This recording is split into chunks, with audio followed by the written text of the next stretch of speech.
Good morning. আমার একটি নতুন ব্লগে তোমাদের সকলকে জানাই স্বাগত। আজ ছিল আমার কলেজের এক্সামের লাস্ট ডে, আর আমি এক্সামটা দিচ্ছিলাম আমার বাপের বাড়ি থেকে। তাই তাড়াতাড়ি করে রেডি হয়ে সকাল সকাল চলে যাব কলেজের উদ্দেশ্যে। আর এই যে আমার বাহন, যাকে সঙ্গে নিয়ে আমি বাস স্ট্যান্ড পর্যন্ত যাব। বাস স্ট্যান্ডে কিছুক্ষণ এসে অপেক্ষা করার পর পেয়ে গিয়েছিলাম আমার গন্তব্যে যাওয়ার জন্য বাস। আর বাসে উঠে এত পরিমাণে হাওয়া দিচ্ছিল, শ্যাম্পু করলে একটাই সমস্যা হয়, চুলগুলো যে এত পরিমাণে ওড়ে, সামলায় রাখা খুবই কষ্টকর। আর আগের দিন যেহেতু প্রচুর পরিমাণে কালবৈশাখী ঝড় হয়েছিল, তাই জন্য এখানের বাঁশ ঝাড়গুলো একেবারে নুয়ে গেছে, সেটাই তো আমাদেরকে দেখাচ্ছিলাম। তোমরা কিন্তু কমেন্টে জানিও যে তোমাদেরও কি শ্যাম্পু করলে এরকম সমস্যা হয়। তারপর আর কি, গুটি গুটি পায়ে প্রবেশ করলাম কলেজের মধ্যে। কলেজে গিয়ে দেখলাম যে আমি সবার প্রথমে কলেজে চলে আসছি।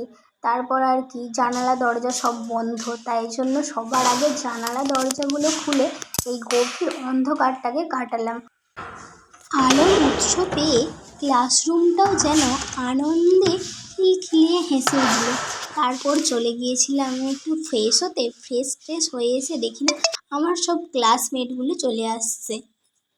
ভাবছিলাম এতক্ষণ একা একা বসে কি করব, দেখলাম যে ওরা চলে আসছে, ভালোই হয়েছে। আবার প্রত্যেক দিনের মতন শুরু করেছিলাম যে আজকে কি পরীক্ষা বল, কিন্তু না, আজকে সবাই বলে দিয়েছিল পুরো সাবজেক্টটার নাম। আর এই যে বন্ধুটার হাতে যে একটা কাগজ দেখতে পাচ্ছ, ওটা আমাদের একটা অ্যাসাইনমেন্টের অংশ ছিল, যেটা আমরা খুব পরিশ্রম করে বানিয়েছিলাম। কিন্তু স্যারেরা যেহেতু ওটা দেখার পরে স্যারেদের কাছে কোনো ওটার মূল্য নেই, তাই ওটা ওরা অন্য রুমে ফেলে দিয়ে আসছিলো, যেটা আমরা কুড়িয়ে এনে একটু আলোচনা করছিলাম। তারপরে আমাদের এক্সাম যেহেতু শেষ হয়ে গিয়েছিল, তাই সবাই বাইরে বেরিয়ে চলে আসছিলাম বাড়ি যাওয়ার উদ্দেশ্যে। তাই আমি এখানে সবাইকে একটু টাটা করে